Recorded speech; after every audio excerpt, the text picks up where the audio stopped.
All right. Hi, I'm Catherine Alexander. I'm from South San Francisco Public Library. I'm a librarian. Thank you for coming today.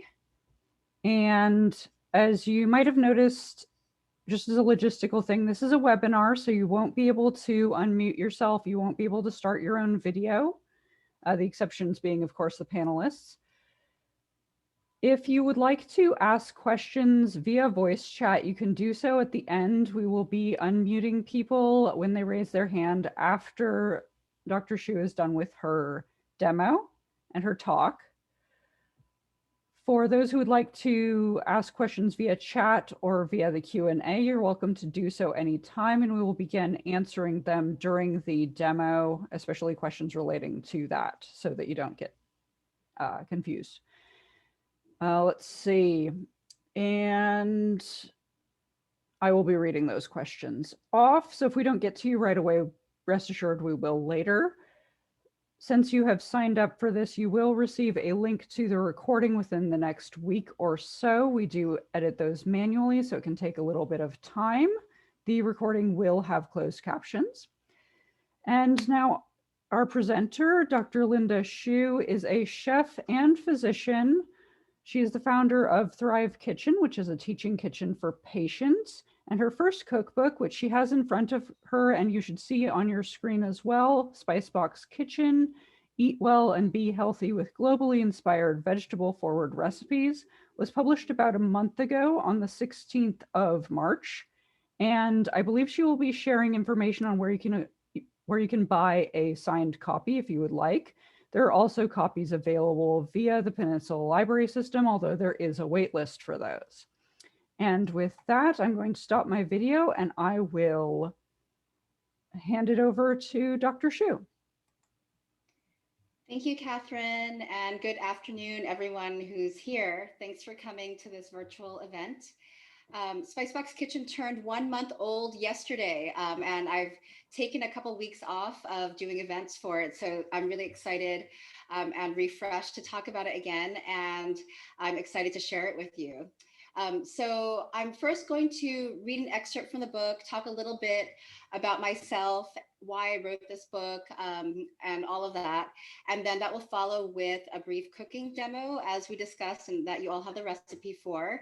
And then there'll be a lot of time for questions and answers, because I think that's the most fun. And I'm always curious to hear what people want to know about the cookbook, about my concept of healthy cooking, etc. So you can ask me anything as that goes towards the end.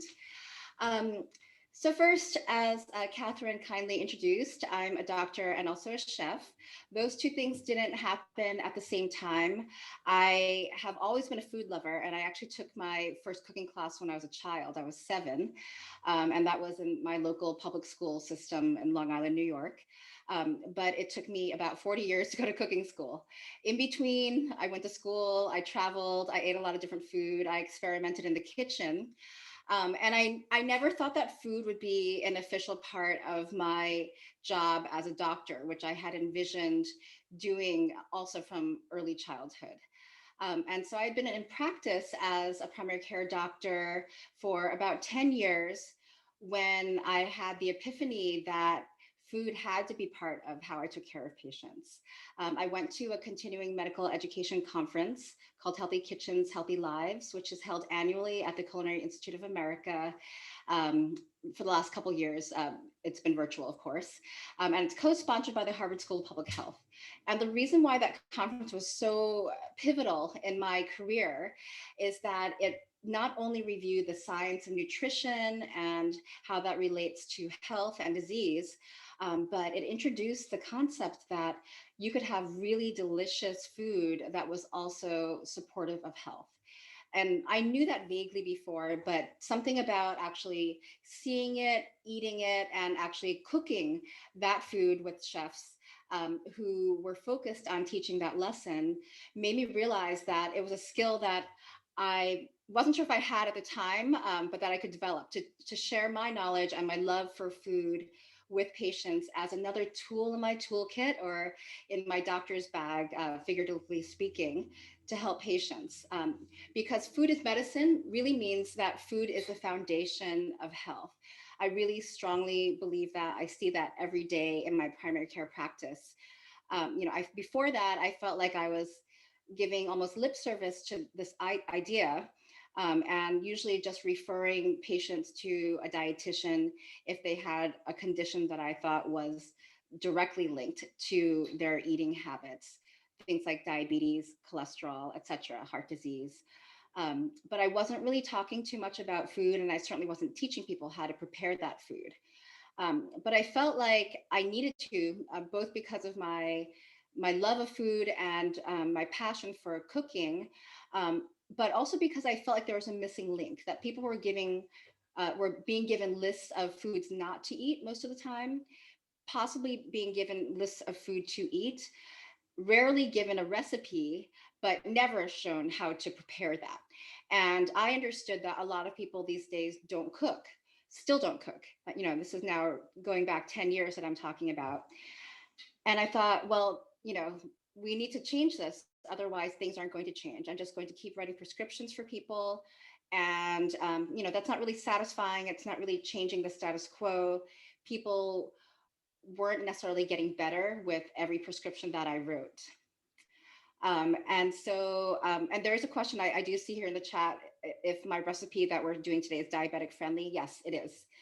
All of the recipes actually that I have in my cookbook are diabetes friendly. And I'll talk more about what that means. But getting back to my early epiphany, 5 days after that conference, when I realized that I needed to combine my food and medicine expertise and passions, I taught my first cooking class to patients. And I found that I loved it. It was fun and it was engaging, and much more so than, in a different way than other patient encounters had been prior to that. And so I was very encouraged by that. I started teaching more cooking classes in a lot of different community settings, which included the Peninsula Public Library System in several different libraries, which I really enjoyed because I'm a lifelong book lover as well, and a patron of libraries. And then I kept doing that for a few years, and I thought I need to formalize this a little bit because it was just kind of random people each time. It was really fun, but I wanted to be able to do actually hands-on classes. That was something that I couldn't do in the public libraries for obvious reasons. And so that's how I basically decided to found the Thrive Kitchen, which is located at Kaiser Permanente in San Francisco, with the tremendous support of my boss, who's on this chat today. And that was back in 2017 that we founded that. In between, I took a year off from my medical practice to attend culinary school. And while I, at that point, had had a few years of teaching classes under my belt and a whole lifetime of cooking, I attended for, I guess, 3 reasons. One was because I wanted to take some time off, and I'd always wanted to go to cooking school, so for fun. But I also wanted to learn to be the best cooking teacher I could be. And I learned a lot by example from the excellent instruction that I got at San Francisco Cooking School. And then I also wanted to learn more about technique and flavoring. And while the curriculum that I learned was primarily the classic French cooking curriculum, which involves a lot of butter and cream and things that I don't use a lot in this cookbook or in my cooking classes, although I use some sometimes. The keys of how to make food taste good are actually the same. So the same things I learned about spices, about how and when to use a judicious amount of salt, about cooking techniques, all of those are equally or maybe even more important when you want to make food that is good for your health taste as good as the food that you think isn't good for your health. So that's what brought me here to becoming a doctor and a chef.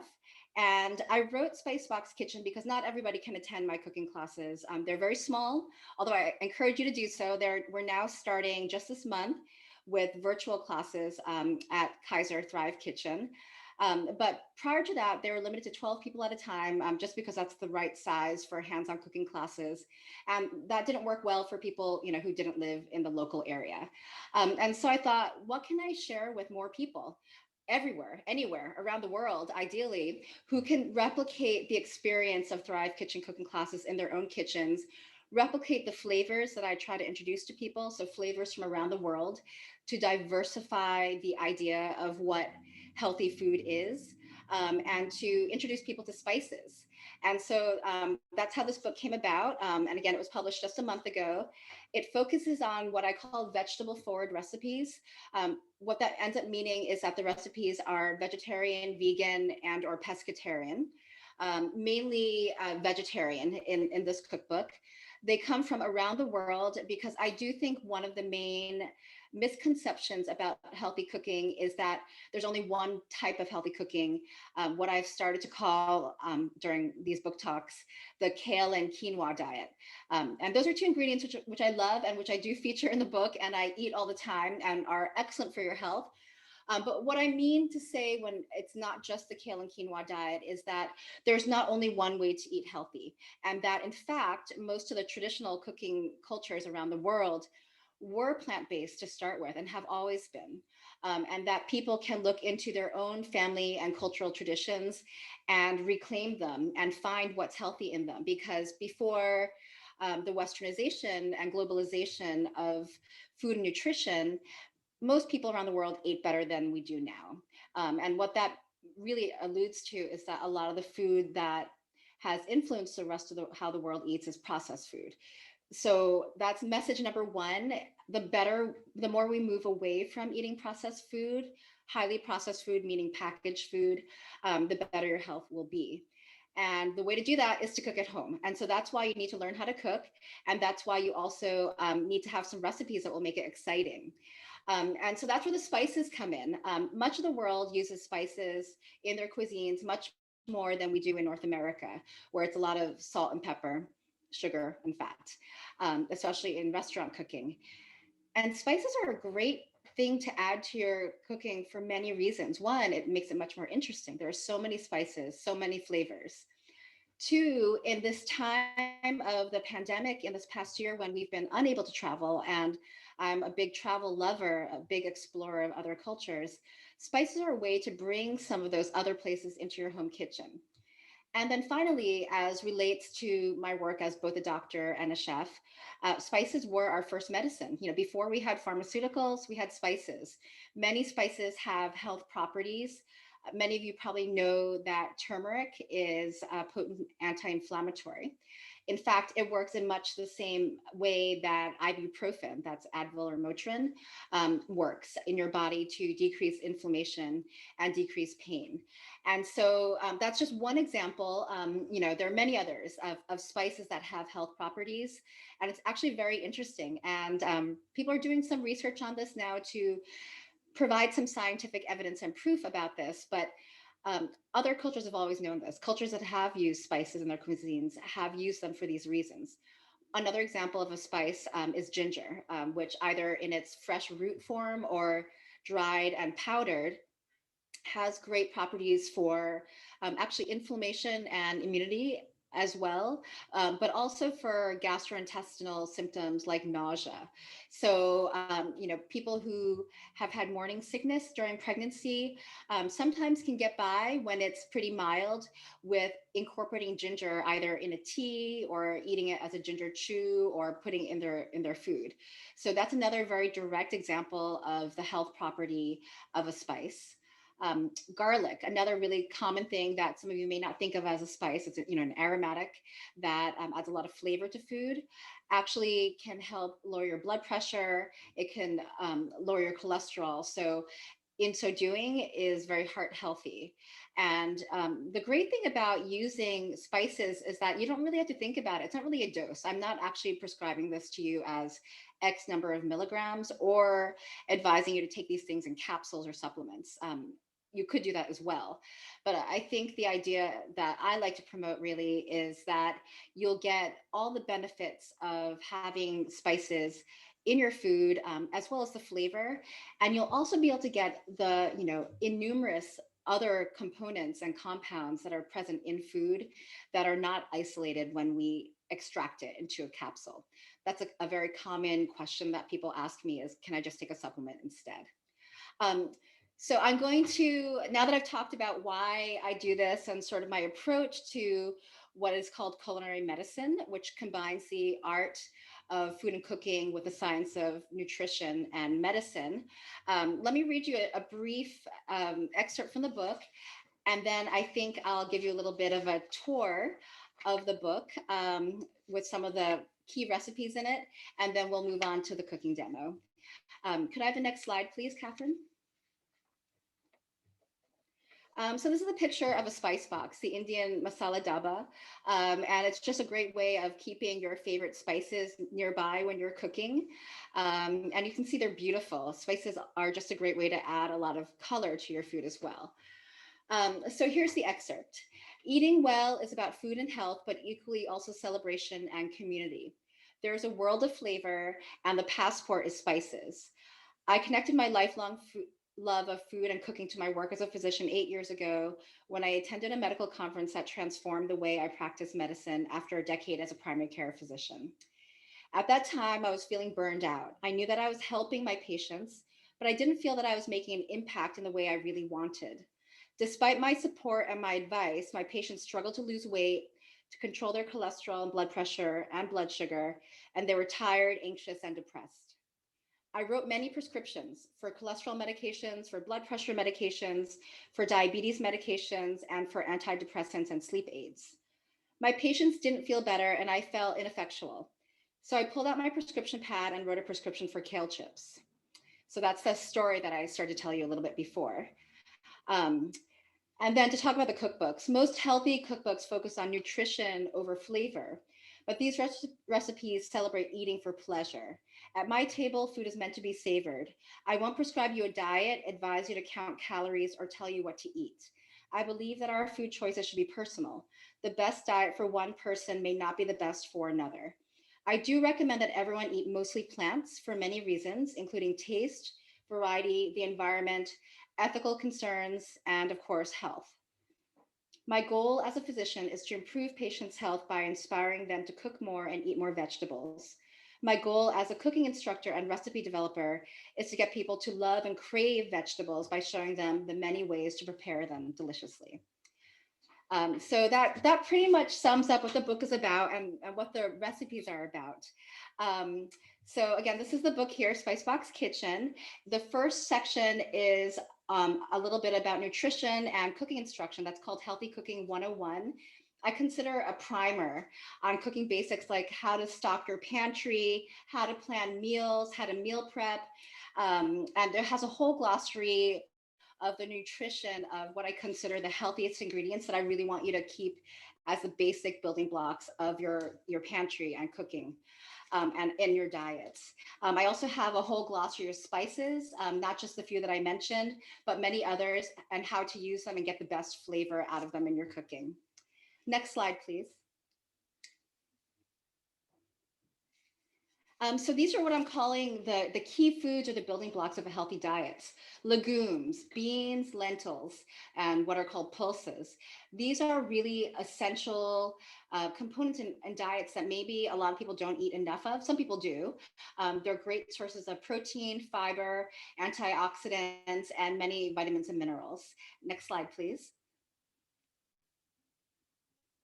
So just another picture of legumes.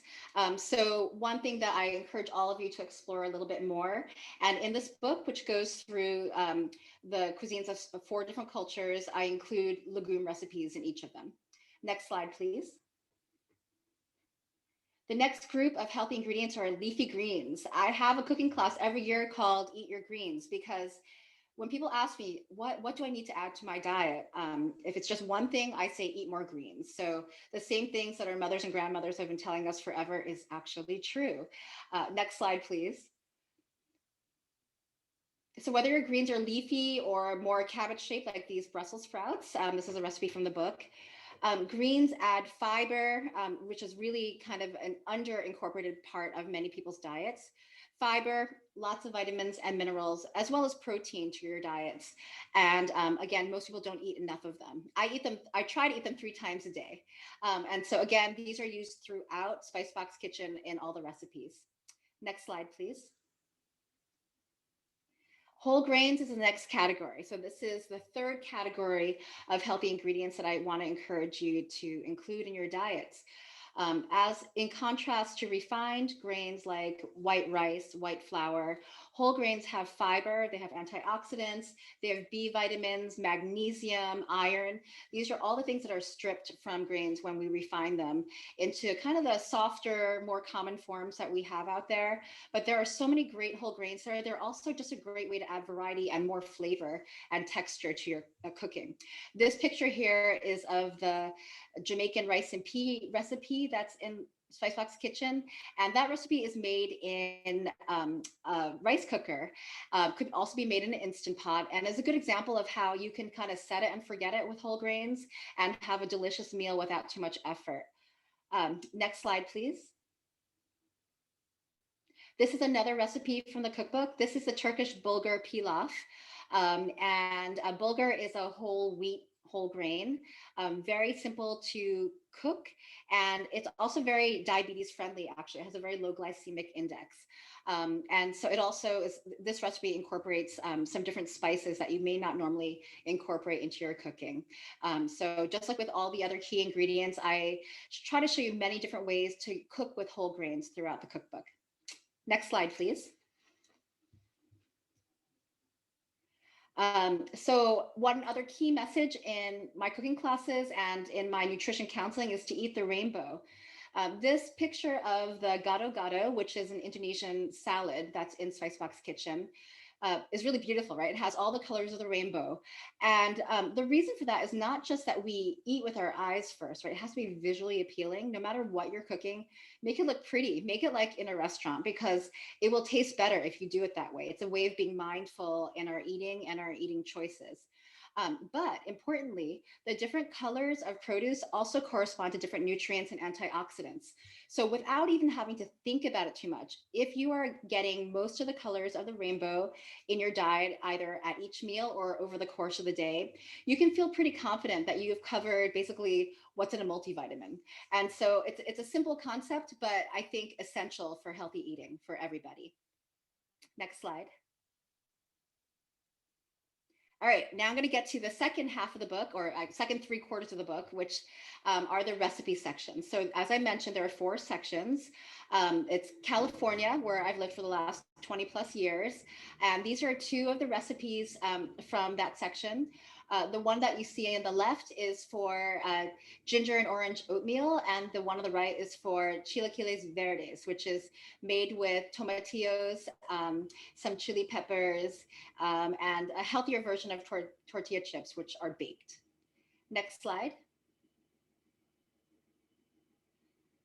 So the next section is Asia, which obviously is a large continent with many different cuisines. This is one of the bigger one of the bigger sections in the book, just because I am most familiar by my Taiwanese heritage with this area. And I also traveled and studied and worked abroad in Asia for a few years. What you see here are whole wheat scallion pancakes and what I call celebration red salad. The whole wheat pancakes I include because it's an example of how you can gently introduce whole grains into your diet by substituting, perhaps if you're baking or making these pan-fried pancakes here, half whole wheat, and you can continue to use half of the white flour that you might be more used to. Next slide. Third section is on Mediterranean and the Middle East. The reason for this is that the Mediterranean diet is one of the healthiest diets that we know about, that we have the most evidence for in the world. That also the countries that surround the Mediterranean, which include the countries of the Middle East, use a lot of spices. So there's so much to explore in this section. The recipes I show here, one is from Italy. That's for a fish, fennel, and saffron and tomato stew, which tastes really complex, but is actually comes together really quickly and very simple to make, and has lots of antioxidants in it. And the other one is for one of the few treats in the book. So the book actually does have desserts as well. Each section goes through breakfast, lunch, dinner, sweet things, and then finally actually pantry stocking. So ways to make your own condiments, pickles, and snacks, things that you can actually use to decrease your reliance on packaged foods. So that second picture is for a dish called bagrir, which are Moroccan 1,000 whole crepes or pancakes, and it's usually served at breakfast, but I would suggest this maybe more for dessert. Next slide, please. And then the final section is on Trinidad, which is a cuisine from the Caribbean. This is the far southeastern Caribbean, right across the border, right across the water from Venezuela in South America. I feature this because the cuisine is very interesting. I learned it from my husband's family. And also because it features a lot of spices. Half of the population in Trinidad is descended from immigrants from India who were actually brought over as indentured laborers to work on the plantations a while back. And so the cuisine is infused with local versions of Indian food. Many people would say that the cuisine these days is not the healthiest. And a lot of that is because we have American fast food chains there. But what I did in this section is to make these traditional flavors and make them a little bit healthier. So what you see on the left is a version of a corn soup that is served in Trinidad around the time of Carnival, which is the Mardi Gras there. But this one is enriched, is vegetarian and is enriched with a lot of lentils. So another way to incorporate that excellent key ingredient into your diet. The dish on the right is probably the national dish of Trinidad called Pilau, which is a pilaf basically, traditionally made with meat. But this is a version made with roasted pumpkin or butternut squash and with brown rice instead of the traditional white rice that might be used. So simple switches that don't change the flavor, I actually think enhance the flavor a little bit more and make it a healthier thing to incorporate in your diet. I think I've been getting a lot of interest in this section because many people don't know the food of Trinidad very well. It is so delicious, and there are very few cookbooks that feature this cuisine. So I think if you check out Spicebox Kitchen, you'll find this to be a very interesting and different section if you're kind of getting bored with what you're already cooking. So those are the 4 different cuisines that are featured in the book. There are 175 different recipes. And so, yeah, I think there's something for everyone in these. And I do want to mention that I intend these recipes, even though I, sometimes like to tackle complex recipes myself. These are not complex recipes. You might need to stock your pantries, and I have lists in the front of each section that will allow you to get the basics for each of the 4 sections so that your pantry is stocked with the spices and other ingredients that are necessary to cook the recipes. But once you do that, you'll find that the techniques are simple. And as I mentioned in the first section of Healthy Cooking 101, I go over the cooking techniques for those of you who may not be familiar. And I do want to give a shout out to a new webpage that I helped create this year for Kaiser Permanente Health Education in San Francisco, which is our lifestyle medicine and healthy cooking webpage, where I actually have about 14 videos on cooking techniques. So that's kind of a free bonus. You can access those at any time. So if you can't come to my classes, although I would love to see as many of you there as possible, now that it's virtual, you can also look at those videos as a really good way to get the basics of cooking techniques that will allow you to cook the recipes in this book, all of which I hope that you can cook in around 30 minutes per recipe. So this is for weeknight cooking that doesn't taste like weeknight cooking. Okay, next slide, please. And this is just a thank you before I get to the cooking portion and when we can take off the slideshow. Thank you to Catherine and to the South San Francisco Public Library for hosting me, and to Chef Ava Marie for recommending me to do this presentation. As I said, I love public libraries and I love being able to share my knowledge and my love for cooking with the public. These are all the places that you can find me on social media. Please do follow me. I have been posting a lot recently. I don't always, but if you follow me now, you'll find a lot of information. And I also wanted to promote not just the public libraries, but for those of you who would like to purchase your own copy, which I would love, of Spicebox Kitchen, to support independent bookstores. And these are 2 that have signed copies available. Omnivore Books is in San Francisco, Book Larder is in Seattle, and they have signed copies because they were the ones who hosted my initial book launch. And so you can order from them. And if you want to go to San Francisco, you can buy it in person, but you can also get both places to deliver to you. But it's widely available through other booksellers online, and also in person. And any of those of you who are already following me on social media may have noticed that recently my latest hobby is stopping by any bookstore, seeing if they have my book on the shelf, and then offering to sign it. So I will keep posting those. The latest is at Napa Book Mine in Napa, downtown Napa. There's one copy there. And so if you follow me on social media, you'll discover where else I have gone and signed a copy of the book that you can purchase. So that's it for the formal presentation. I am going to move on to the cooking demo next. So okay, I see a bigger picture of myself. Now you can see me as well. So we're going to be cooking one of the recipes from the book, which is for endive or endive leaves filled with harissa carrot yogurt. This is a recipe that I actually developed initially for a cooking class on a healthy holiday party. A lot of appetizers, which is what people eat at holiday parties, tend to be really high in fat, often very greasy, deep fried, usually not plant-based. There's no reason for that. I thought we could still have handheld food that's really fun to eat and special and celebratory, but still actually be something that is value added in terms of adding good things to your diet. So that's what I want to introduce today.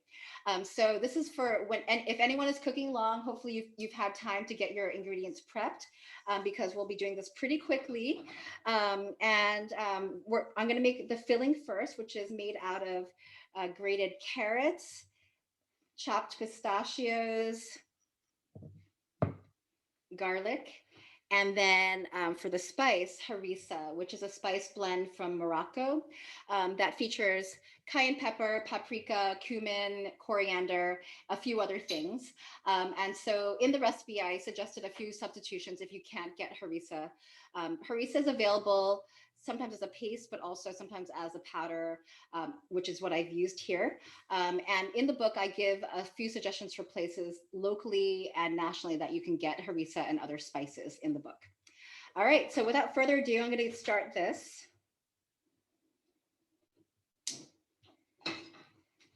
So I'm making kind of a smaller batch of this recipe. The dip recipe will be more than enough to fill the amount of endive leaves that I've recommended. And I'm just going to show you a few right now.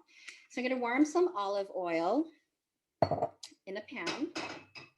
Olive oil is one of these ingredients which, besides being an important cooking tool to allow you to brown your food and add flavor, is also a component of the Mediterranean diet, which has many health benefits, lots of antioxidants and extra virgin olive oil. So the first step is we're going to start cooking our carrots.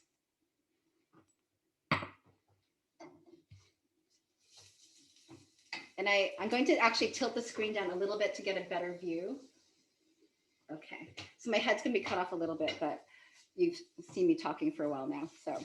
So we're just gonna cook the carrots a little bit until they're wilted to kind of drive out a little bit of the liquid. We don't want this to be watery.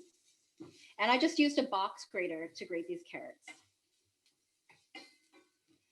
And then I'm going to add the chopped pistachios. You can cut these obviously using a knife and cutting board, or if you have a food processor, that's a really quick way to chop up pistachios or other nuts.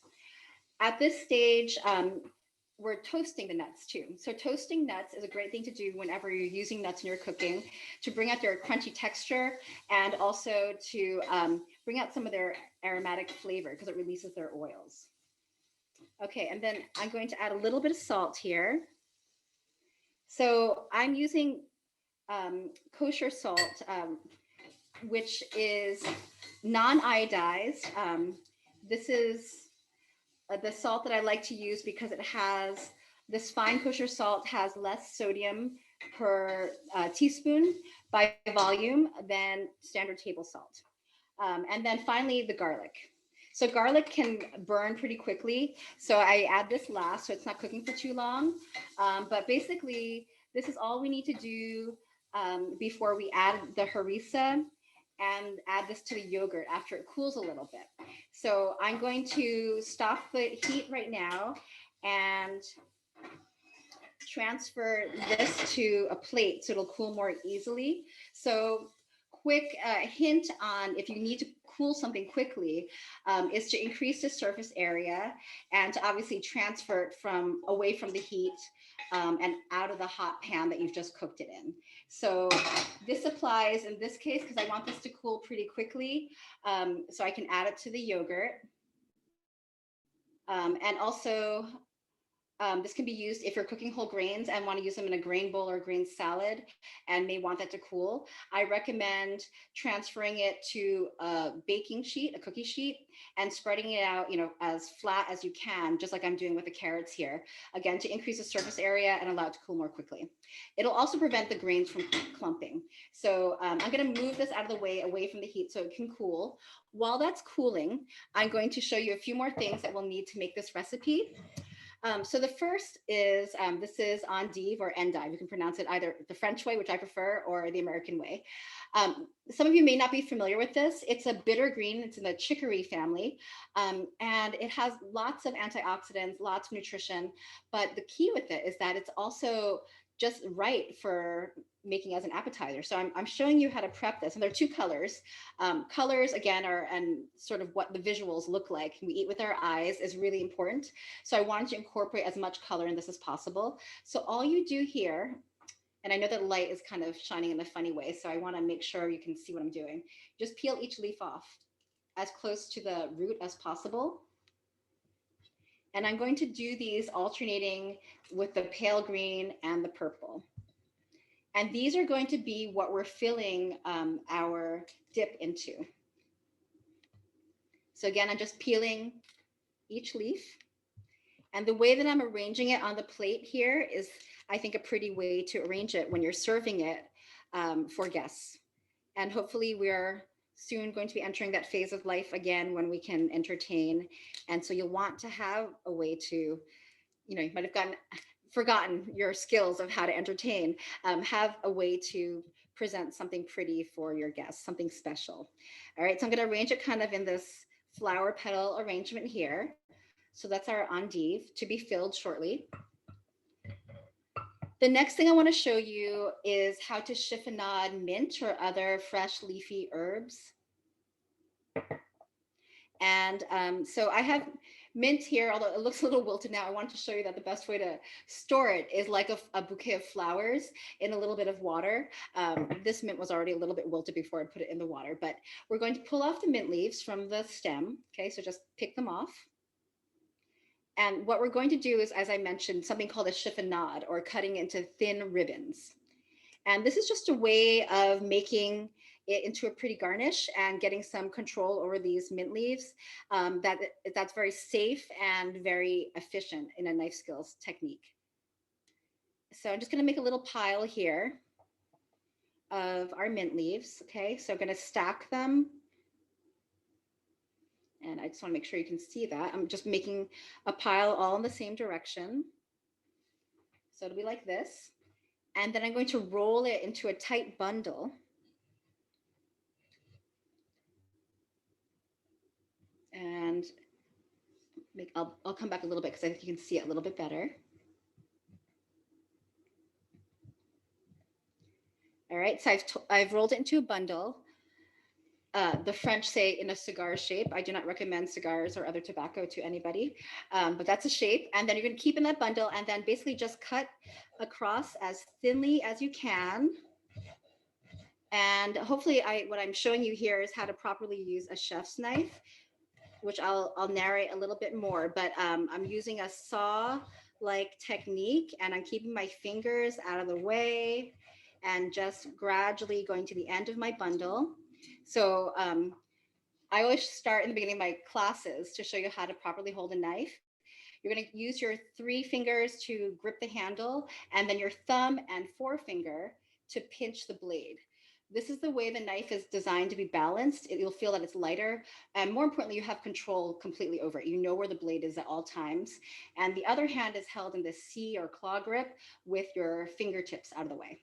Okay, so that's a chiffonade. And I'm going to show you what we have now here is this very fine pile of mint leaves. And we're going to use that as a garnish for our dish now. All right, so now we've had some time for the carrots to cool down.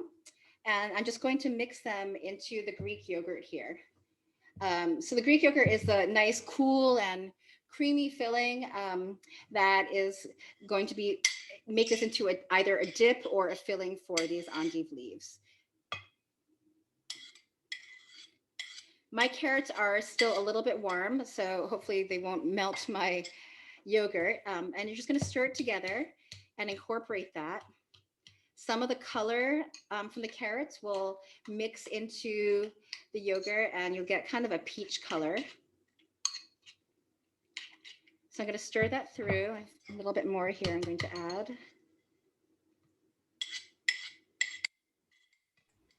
We had a question Yes. about whether you include substitutions for gluten-free and dairy-free diets. So thank you for that question. Throughout the book, it's mainly dairy-free, actually. There's hardly any dairy, and there are some recipes that introduce, for example, a substitution for really any of the dairy can be a non-dairy equivalent. So I would say instead of the Greek yogurt here, you can use, an almond or coconut yogurt or whatever you have that is plant-based and therefore dairy-free. As for gluten-free, most grains are gluten-free. There are only a few, primarily it's, whole wheat grains, which there are several, rye, and I'm blanking on the third major one. I'll remember in a minute. That contains gluten. All the other grains, including all the varieties of rice, quinoa, many other things are gluten-free. So if there's a grain in any of the recipes, for example, one of the popular ones in the California section is farro, which is a whole wheat grain. And the bulgur that I showed in the other picture is whole wheat as well. If you want to substitute any other grain for that, quinoa or some form of brown rice or black rice or anything else like that, that would be a great substitution. So while I go over a whole section in the beginning on an introduction to whole grains. And in that section, I talk about which ones have gluten and the rest of them are actually all gluten-free. So you can feel free to substitute any cooked version of those for one of the gluten-containing ones. All right, so this is the dip here. And then the final step is to add the harissa and stir that in, which will bring a little bit more color to it as well.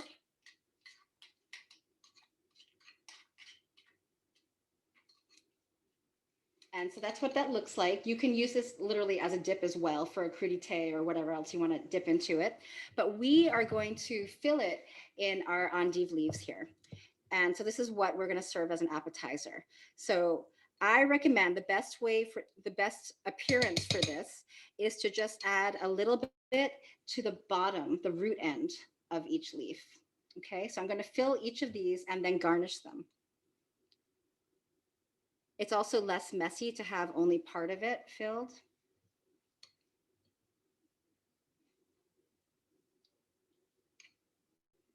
Is anyone cooking along now or is everyone just watching?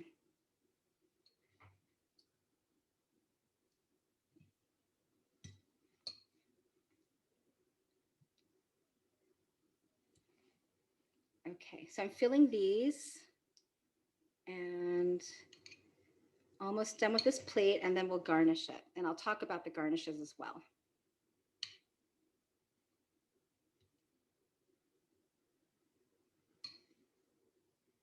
Oh, and I just remembered the third gluten-containing grain, which I had forgotten a second ago, is barley. So barley, wheat, and rye are the only grains that, and obviously forms of wheat, that contain gluten, and all the others, of which there are many dozen actually, are gluten-free. And in the book, but I'll tell you now as well, there's a great resource called the Whole Grains Council.org, which is everything you need to know about whole grains, how to cook them, how to find them, their recipes for them. And so that's a really great resource. So wholegrainscouncil.org. Okay, so I have filled those and now we're going to garnish it. So a few different things for the garnish. Garnish is not just for, I feel weird, my head cut off, so I'm going to change this a little bit. Garnish is not just for appearance. It should also be for texture, for flavor, and in the case of when I'm writing a recipe, ideally for added nutrition. And so that's how I selected the garnishes for this. We're going to start with some pomegranate seeds or pomegranate arrows. These look like little gems or rubies. They're full of vitamin C and antioxidants. They add a little bit of sweetness, a little bit of juicy crunch to this. So we're going to add a few here onto each.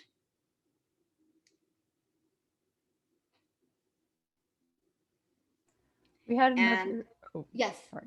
We had a question about where viewers can find the cooking technique videos that you referenced. So that is on the easiest way right now to access that is to Google with the following terms: Kaiser Permanente, San Francisco, health education, healthy cooking.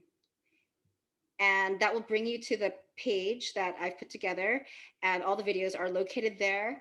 Information on my cooking classes, Thrive Kitchen, is also there. And we hope to add more resources. It's a brand new website.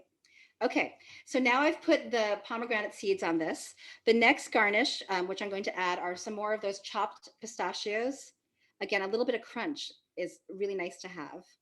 And because the other pistachios have been cooked and mixed with the moisture that's in the yogurt, that you've lost some of that crunch. So I'm adding it back with some freshly toasted and chopped nuts. Nuts are actually a very important thing to add to our diets as well. They have heart-healthy fats called monounsaturated fats. They can be a source of, basically, that's one of the key sources of those healthy fats in our diets that many people don't get enough of. So I often recommend nuts as a way of getting heart-healthy fats into our diets, a little bit of protein, and also some trace elements like minerals. Okay, and then the final garnish here is our chiffonade of mint leaves. So this is really for looks, but mint and other herbs count into our servings of fresh fruits and vegetables. Like other vegetables, they have lots of fiber. You can think of herbs as another leafy green.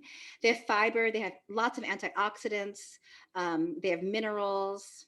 And so this is not just to be pretty, it's actually adding a lot of nutrition and also a lot of flavor. So this has a lot of different things going on, these very simple and quick to make appetizers. And you're going to get a lot of benefit from having this, which you wouldn't get with a more traditional appetizer. So I'm just going to show this to you here up close. You see it's very simple to make. And I'll show you the picture from the book as well, because it's one of the pretty pictures in the book. So you can see what that looks like when it's done more formally. And this is how you might serve it as a party on a platter like this. You can see in the picture that there's also a bowl of the remaining dip that people can dip additional leaves or other things into. So that is it for the demo. I am open to any questions about this recipe, any of the ingredients, or any other nutrition questions that you might have. All right. So with that in mind, I will read off the questions we've received so far, and anyone who wants to raise their hand can ask a question afterwards. So we had a question: will you still teach classes at Draeger's? We are alums of your wonderful classes, attended 4 to 6 classes. Oh, thank you. Thank you so much. Yeah, I love teaching at Draeger's. They were also one of the early people to give me a chance when I was starting my cooking classes. So yes, whenever they reopen, I haven't been able to do many in the last few years anyway, but I hope to start teaching a couple classes a year there again whenever they're able to. Thank you. All right. Let's see. Where would you recommend shopping for spices in San Francisco, especially for Asian cooking? Okay, so for spices in San Francisco, one of the resources, which I'm not sure if it's on the website yet, but I'm planning to put on the website, is actually my grocery list, because that question comes up a lot. It depends on the section. So for Asian spices and condiments, there are lots of little Asian, grocery stores throughout Chinatown and in the neighborhoods of San Francisco. I don't have any favorite one. The one that's closest to Kaiser Mission Bay, where I work, is called San Bruno Supermarket, which is in the Portola district near the Bayview. It's a small one, but I really encourage people to go to Chinatown. Actually, Chinatown has suffered a lot during the pandemic and with all the things going on, but that's a great place to just look for any of these things. But also in San Francisco, on Clement Street in the Richmond, there's New Meiwa Supermarket, which has literally any Asian ingredient you want in the world. And I'm really excited. I think maybe next week or really soon, we're going to get our own location of H Mart, which is a Korean grocery that has a lot of other Asian cuisines in it, and it's from the East Coast, I think New Jersey. But it has gotten more popular, and I've been wanting one of these for a long time. So that is coming to San Francisco really soon, H Mart. I'm not sure exactly where it's located, actually, but that's coming soon. And then there's also Sunset Super on the west side of the city. So that's for Asian spices. For Middle Eastern spices, there's a place called Parkside Produce on Taraval Street that I like. And I also do want to give a shout out to a few other spice companies in the Bay Area. One is Diaspora Co., which doesn't have its own storefront, but sells online and in several other locations. They are single source, very fair trade spice company run by a young woman. And they also were one of my partners in my book launch. I got some turmeric from them. So they're excellent. And then there's also Oaktown Spice Shop, which has 3 locations in the East Bay, including in Oakland, which is another great partner. And we'll be selling copies of Spicebox Kitchen soon as well. They have a great and really wide variety of spices and spice blends, and very, very nice people. So Oaktown Spice Shop is another place you can buy also from online. Awesome. Another question. What other appetizers in your book would you recommend serving at a party? So I think there's also a recipe for bruschetta made with green peas and Parmesan. That's a good one. Let me think of other ones. There are lots of little salad type things that can be served like an appetizer, if you want to put it on a little toast or something. And then another one that I'd like to recommend in the Mediterranean section is for, I just want to give you the right name for it. Give me a second here. It's basically using polenta, sliced polenta rounds and topped with rainbow chard. And the name of that recipe, again, in the Mediterranean section, you'd think that I have all of these at the top of my head. There are too many. Where are we here? Mediterranean. Eat the Rainbow, surprise, surprise, Eat the Rainbow charred polenta round. So that's another good one for a party. But in the Mediterranean section as well, I have a lot of kind of spreads and dips, like you would have in Metse in Mediterranean cooking. So there's a baba ganoush I love. There's a muhammara, which is a Lebanese red pepper and pomegranate molasses dip with walnuts. There are a few other things in that section. So if you're looking for appetizer type things, the Mediterranean section is probably a good one in the book. In the Asia section, there is believe it or not, healthy version of what people usually have as spam musubi in Hawaii, which is typically like teriyaki flavored fried spam on white rice. My version, and I actually want to show you that picture because I thought it was pretty brilliant that I made a healthy version of this very unhealthy processed snack, is a teriyaki tofu musubi, for which I use a whole grain rice and teriyaki seasoned tofu. So let me show you that picture. That is...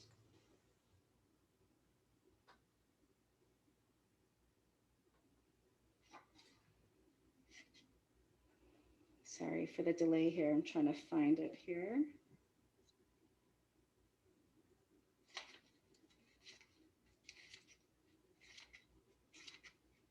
Okay.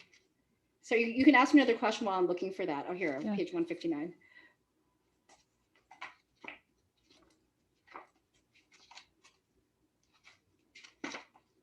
This is a really fun one, not just to eat with your hands, but to make with your hands. So here's a picture.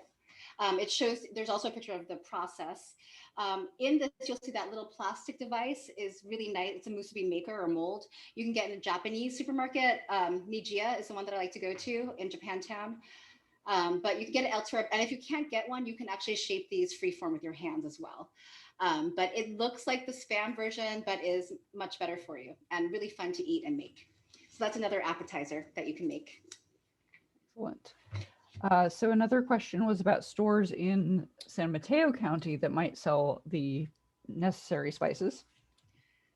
In San Mateo County, so there is actually a Korean grocery called Kukje, Kukje, that's in Daly City. And it is near the, it's near the In-N-Out and Krispy Kreme. People may know those. I don't recommend those. I'm recommending the grocery. They have Korean cuisine uses a lot of whole grains. It has the biggest selection of whole grains I've seen anywhere, actually. So check it out, even for the whole grains. And it has other Asian food, although their focus is Korean. And they have lots of different spices.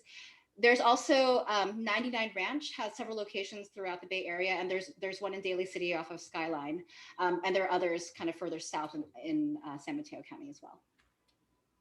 Excellent. Let's see.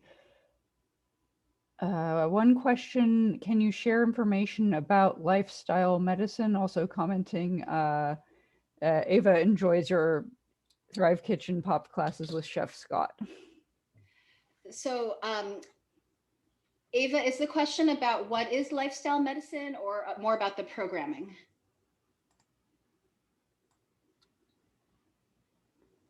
All right, maybe we'll come back to that when she replies. Okay. Can you say a little bit about GMOs? Which ones we need to stay away from? Do we need to worry about soybeans or tofu, for example?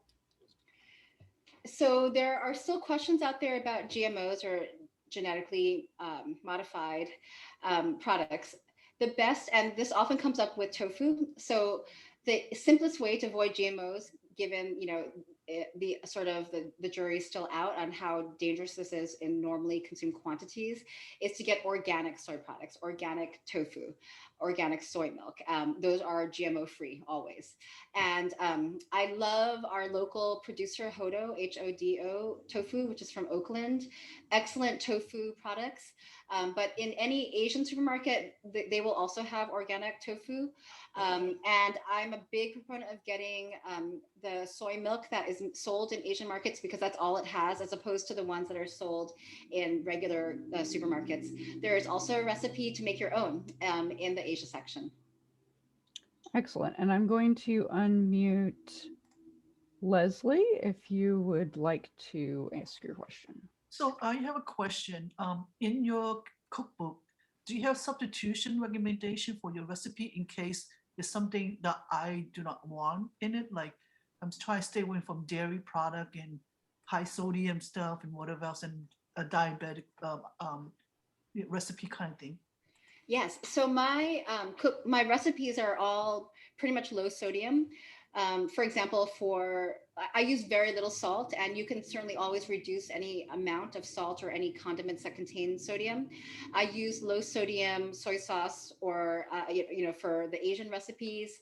And then in terms of dairy, there's almost no dairy. You can always leave it out or substitute for something that is dairy free. And so I do consider these recipes to be all heart healthy and diabetes healthy. The recipes do not have calorie counts or that level of nutrition detail, and that was deliberate. I really wanted this to be about the recipes, but as a doctor, I consider all of these to be good components of any heart healthy or diabetes diet. Then also in the segue to that is that some people do have cholesterol problem and high blood pressure. So is your recipe more geared toward healthier, so that if you use your recipe that you will not cause these other side effects to the health problems? Yes, all of these recipes are meant to prevent all of those chronic illnesses that affect all of us. So high blood pressure, cholesterol, diabetes, heart disease, and even cancer, because a plant strong diet has all the antioxidants that can help prevent the other things that can cause us to have cancer. And so this is a general healthy for everybody disease preventing cookbook. It's meant for all of those conditions. Thank you. You're welcome. Okay. So Ava got back to us. She said she's more interested in the programming relating to Yeah, that so the light sound. programming right now, again, through Kaiser Permanente is virtual. And so again, looking at the website, which Maria has kindly put the link in the chat, so all of you can get to that without having to Google it. We'll have information on not just my class, but other classes that we offer. And again, this is one of the real benefits of having to go virtual, is that it's accessible no matter where you are. Some of them are free, some of them are fee-based, but if you take a look at that, you can see what we're offering. And in the future, I'm hoping, I don't know when it will be, sometime in 2022, I'm excited to go back to live programming as well. Okay, so we're at the end of our time, but if you can stick around for one more question, there is one more person. For sure. All right, so we'll make this the last one. Go ahead, Anthony. Hi, Anthony. This is a picture from Draeger's, right? I don't know if you're asking a question. You're muted, but I don't. Maybe you just wanted to share that picture. But it's. Okay, there you go. Oh, there you are. Hi, how are you? Hi, good. Yeah, we enjoyed your classes, and we hope we can still see you at Draeger, because you know, we've been using a lot of your recipe, especially your idea about finger foods. You know, that you forgot about the orange with prosciutto. Oh yes. As a tapas, you know. Yes. Yeah, Yes. I always use that. Yeah. So that That's recipe my is in signature. Spicebox Kitchen, but without the prosciutto. So there's a recipe for Spanish, orange, and olive salad. Yeah. So thank you. Yes, there are many others that are handheld, and thank you for that testimonial. So Anthony has enjoyed many of my recipes, and Anthony, why don't you just share, how are they hard or easy to cook? What do you think? Yeah, that no, they're very easy, and the thing is, after doing it more so often, then we become good at it. We don't have to look at the you know, the cheat sheet, and like I said, I know we had a lot of debate in your classes about meat, and I remember you had the cauliflower steak with romesco sauce, which, you know, it incited a whole bunch of debate about steak. You know, what's a real steak? So my question is, along the lines of Michael Pollan saying, you know, eat food, mostly plants, Yes. but not too much. Yeah. And then you know, but we are omnivores, so, you know, once in a while we do want devour a little bit of meat. Like I can't convince any of my friends that I would be making paella without chorizo de Bilbao, you know, or so. Could you say a little bit about, if we do have to indulge? Yeah. A little bit, you know, as a doctor, uh, you know, how do we actually handle that craving for some meat? Maybe, you know, one of my friends said, always go for the most expensive meat so that you don't have to eat so much because it's so expensive. So do you have a few tips about how should we handle eating a little bit of meat? You know, like that cauliflower romesco sauce, along those lines. Which is in the cookbook. Here's a picture here of that.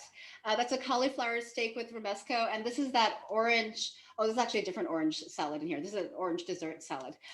So that's why this cookbook is vegetable forward. It's not entirely, it's not vegan. There are many vegan recipes, but not all of it is, because I think everybody is a little bit different in their preferences, their needs, their health needs, and their journey on how much meat or animal products they want or can have in their diets. And so that's why I say eat, like Michael Pollan said, mostly plants. if you still like to have meat, I think your friend's suggestion of getting the most expensive cut actually makes sense, not just because it will prevent you from indulging too much, but because the more expensive cuts tend to be actually the ones that are more humanely raised and are actually better for you. Organic grass-fed beef, for example, is actually better for you than conventionally raised, feedlot beef. So I actually think that's a good way to go about it. Have it infrequently, have small quantities. And so that way, if you still want to have it, you'll enjoy it, and you won't be making a huge impact negatively on your health. Thank you. Thank Yes, you. thank you. Nice talking to you. Yeah. And See you in San Mateo. Yes, I'll see you. And there are a couple more we questions could here. make it to your classes. It's hard to park right there at dog patch.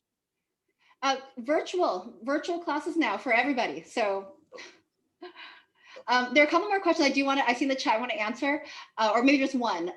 One was that, do you have to be a member of Kaiser to take these courses? No, there is a different fee for Kaiser members because it's subsidized versus non-Kaiser members. But not all, but most of them are also open to the general public for a different fee. I'm actually talking more about the Thrive Kitchen classes. They're open to the public as well. And I think that's it. Yes, thank you very much. Thank you everyone for Yeah. coming. Thank you, everybody. Yes, and I will stop the